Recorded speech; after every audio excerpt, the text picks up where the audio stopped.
क्योंकि कॉलेज से तो कोई एक्सपोज़र मिला नहीं था, वहाँ तो होपलेस हो ही गए थे। एक छोटे से गाँव में होने का सबसे बड़ा प्रॉब्लम ये है कि आपको रिसोर्सेज नहीं मिल पाते हैं, आपको आइडिया नहीं होता है कि चीज़ें कैसे काम करती है। यहाँ आने के बाद ऑफलाइन कोचिंग में क्या डिफरेंस है?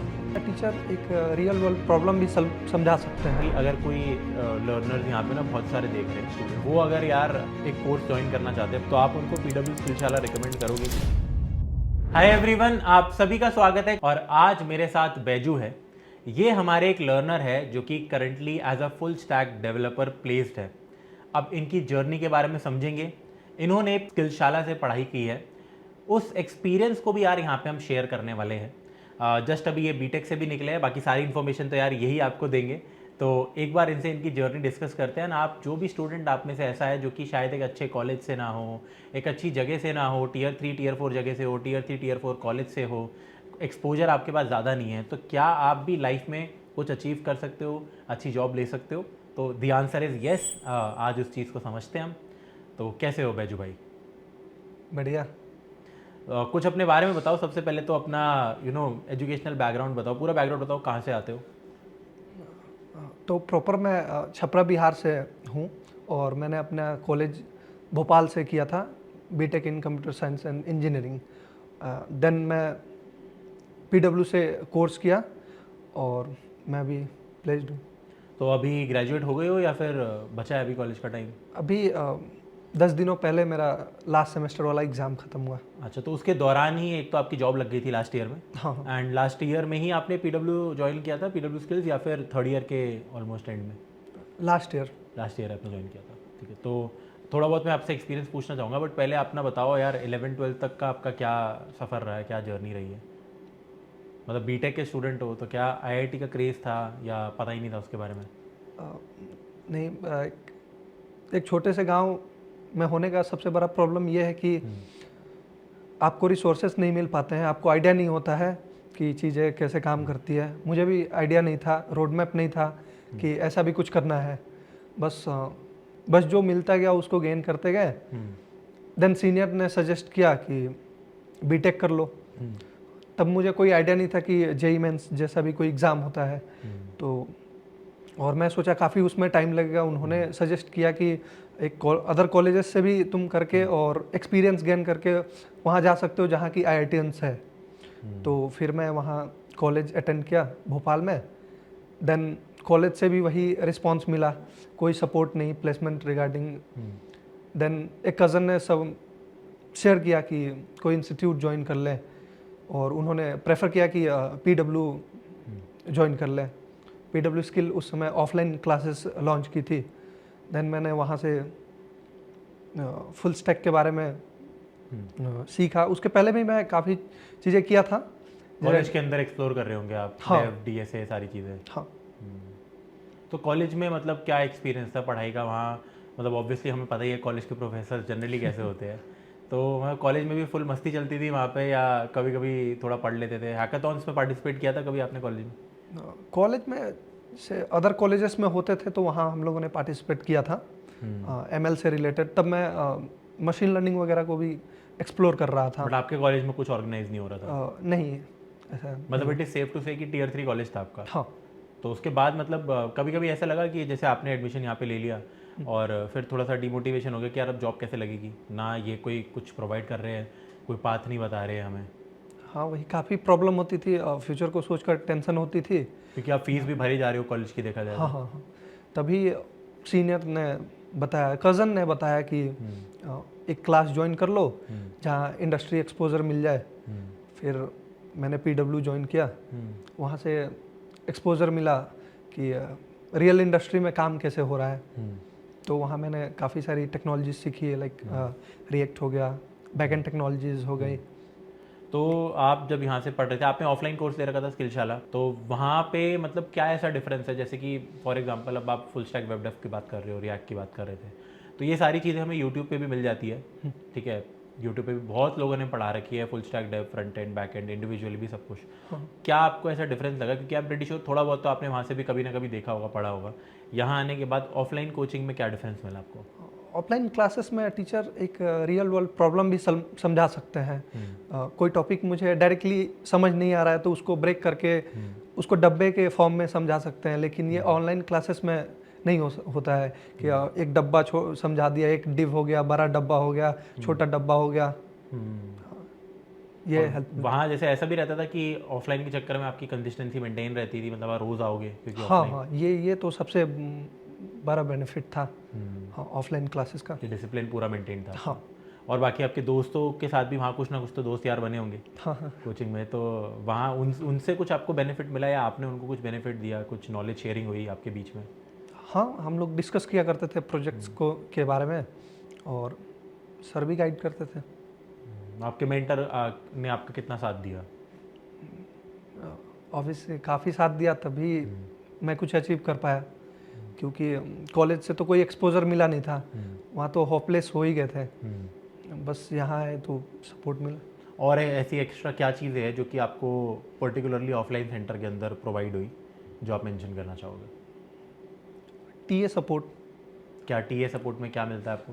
लाइक अगर मुझे कोई प्रॉब्लम होता है तो वहाँ 2-3 घंटे स्पेसिफिक डेडिकेटेड है प्रॉब्लम को सॉल्व करने के लिए, वहाँ टीचर है। हाँ, डाउट सॉल्व। या आप आफ्टर द क्लास कह रहे हो? नहीं, before the class. Before the class. तो अच्छा, अगर क्लास से बच्चा पहले 2-3 घंटे पहले आ गया क्लास से, तो वो अपने कल के डाउट्स वो सारी की सारी चीज़ें क्लियर करवा सकते हैं individually. Very nice, very nice.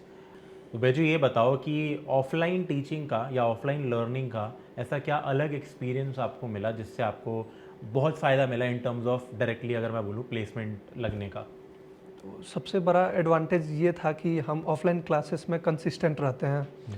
Then directly head to head हम टीए से भी इंटरेक्ट कर सकते हैं, वो रियल वर्ल्ड प्रॉब्लम्स समझा सकते हैं।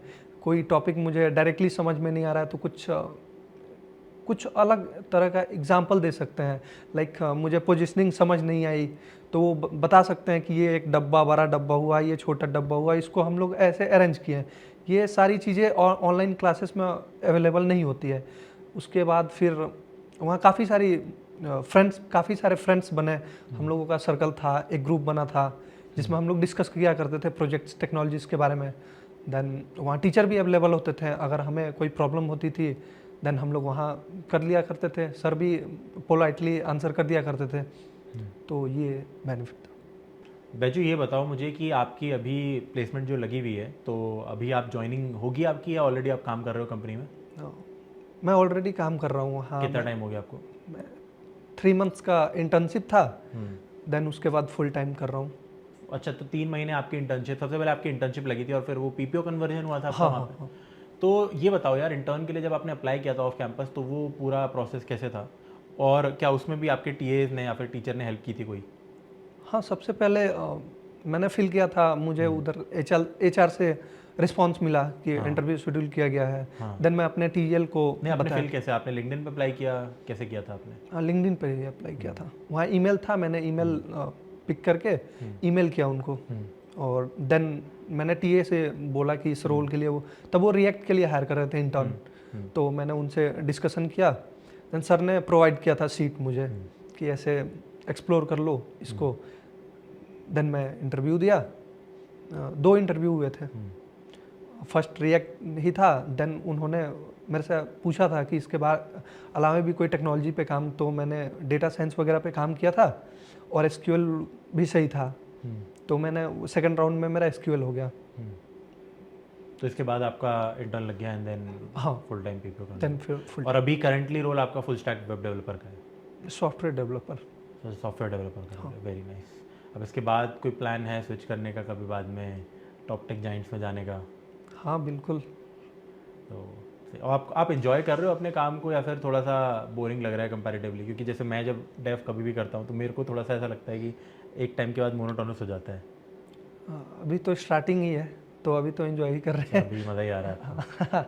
वहाँ पे कंपनी से भी सीनियर्स में सीखने को बहुत मिलता होगा। हाँ, यहाँ पे मैं वहाँ मैं इंटर्न गया था रिएक्ट के लिए, देन वहाँ मैंने नोड, एक्सप्रेस, अच्छा, ये सब आपने उसी टाइम सीख लिया था? हाँ, देन कुछ ORMs भी वहीं। और बाकी कोर्स तो आपका चलते ही जा रहा था उसमें, तो हाँ मॉड्यूल चल ही रहे थे। अच्छा यार, अगर हम किसी भी सॉफ्टवेयर डेवलपर के इंटरव्यू में अपेयर हो रहे हैं, तो डेफिनेटली आपके प्रोजेक्ट्स भी थोड़े बहुत ठीक रहे होंगे। कौन सा ऐसा आपका प्रोजेक्ट था जो स्टैंड आउट कर पाया एंड उसकी वजह से भी आपकी जॉब लगी? मैंने एक सब्जी वाला प्रोजेक्ट पे काम किया था। सब्जी वाला प्रोजेक्ट? हाँ, बेसिकली मेरे फादर एक बिजनेसमैन है जो कि डिस्ट्रीब्यूटर से सब्जी लेकर देन वो फॉरवर्ड करते हैं, जो कि नॉर्मल सेल करते हैं। देन उसी के सॉल्व करने के लिए क्या होता है कि सुबह सुबह पापा को उठना होता है, ताकि सुबह सुबह कॉल आने लगता है 5 बजे 6 बजे। तो मैं सोचा क्यों ना उसको ऑनलाइन किया जाए ताकि पापा को भी थोड़ा आराम मिल जाए। देन मैंने उस प्रोजेक्ट पे काम किया अपने फ्रेंड के साथ। तब तो मैं बैकएंड के बारे में नहीं जानता था काफ़ी कुछ, तो मैंने रिएक्ट पे काम किया और मेरा एक फ्रेंड था, उसके साथ कोलैब करके उसने बैकएंड का काम किया था। ये प्रोजेक्ट काफ़ी स्टैंड आउट किया था और इसी के बारे में डिस्कशन, मेरा पूरा इंटरव्यू इसी प्रोजेक्ट के सराउंडिंग था। एंड यही मैं स्टूडेंट्स को ही बताता हूँ कि अगर आपका प्रोजेक्ट जेन्युइनली अच्छा है, उसके बारे में अगर डिस्कशन चालू हो गई और आपको पता है आपने क्या क्या उसमें किया है, तो पूरे 50-60 मिनट वही प्रोजेक्ट में लग जाता है। फिर कंफर्म सिलेक्शन हो जाता है ऑलमोस्ट सब। तो वेरी नाइस। मैं आपसे लास्टली यार ये पूछना चाहता हूँ कि अगर कोई लर्नर्स यहाँ पे ना बहुत सारे देख रहे हैं, स्टूडेंट्स फर्स्ट सेकेंड ईयर के मोस्टली, वो अगर यार एक कोर्स ज्वाइन करना चाहते हैं, पर्टिकुलरली ऑफलाइन कोर्स अगर उनको ज्वाइन करना है, तो आप उनको PW स्किलशाला रिकमेंड करोगे? हम रिकमेंड करूँगा और ये करूँगा कि थोड़ा जल्दी कर ले ताकि मेरे तरह फाइनल ईयर में। आपने तो फाइनल ईयर में ऑलमोस्ट ज्वाइन किया था। हाँ, क्योंकि अगर वो टाइम से आते हैं तो उनको और एक्सप्लोर करने का मौका मिलेगा, टीएल्स के साथ और इन्वॉल्व होंगे, टीचर्स के साथ, तो बेनिफिट डेफिनेटली तो कंपेयर टू ऑनलाइन जो कि जैसे सिग्निफिकेंटली चीपर होते हैं बैचेस, उनके मुकाबले आप ज़्यादा रिकमेंड कर सकते हो ऑफलाइन कोचिंग? ऑफलाइन वो चीज़ मतलब ROI उसका मिल जाता है। हाँ, डेफिनेटली। तो हमारे साथ आज बाइजू आए थे एंड मेरे को पर्टिकुलरली इनकी प्रोजेक्ट वाली बात तो काफ़ी ज़्यादा अच्छी लगी, सब्जी वाला जो इनका ऐप इन्होंने बनाया था, फैंटास्टिक। एंड इनफैक्ट आप स्टूडेंट्स को भी मैं रिकमेंड करता हूँ। बहुत सारे बच्चे ना बार बार मुझसे कहते हैं कि यार डेव डेड हो गया है, फुल स्टैक डेवलपमेंट का कोई रोल नहीं है, AI से ही सब कुछ हो जाता है। बट ऐसा है नहीं यार, जब तक आपको कोर खुद से नॉलेज नहीं है ना, तो पहली बात तो आपका इंटरव्यू ही क्लियर नहीं होगा, राइट? इंटरव्यू में आपसे AI से चीज़ें नहीं बनवाने वाले। एंड सेकेंडली सबसे इंपॉर्टेंट चीज़ ये भी है, जैसे खुद के जो आइडियाज़ आते हैं प्रोजेक्ट्स को लेके, जैसे इनका आइडिया आया था सब्जी वाला प्रोजेक्ट को लेके, तो वो आप जनरली तभी आता है जब आप खुद से भी काम कर रहे होते हो, खुद से छोटी छोटी चीज़ें सीख रहे होते हो ना, तभी आप उन चीज़ों को इमेजिन कर सकते हो कि मैं इम्प्लीमेंट इनको कैसे करूँगा। वो चीज़ें AI या फिर वाइब कोडिंग इन सब से अच्छे से कभी भी नहीं हो पाती है। तो आई होप आपको ये पॉडकास्ट अच्छा लगा होगा। आप अगर आपकी कोई भी क्वेरीज है, कोई भी आपके डाउट्स है, तो मुझसे ज़रूर पूछना पॉडकास्ट में, और आप चाहते हो किसी और को भी हम ऐसे लाए, किसी गेस्ट को, तो वो भी बताना। Thank you.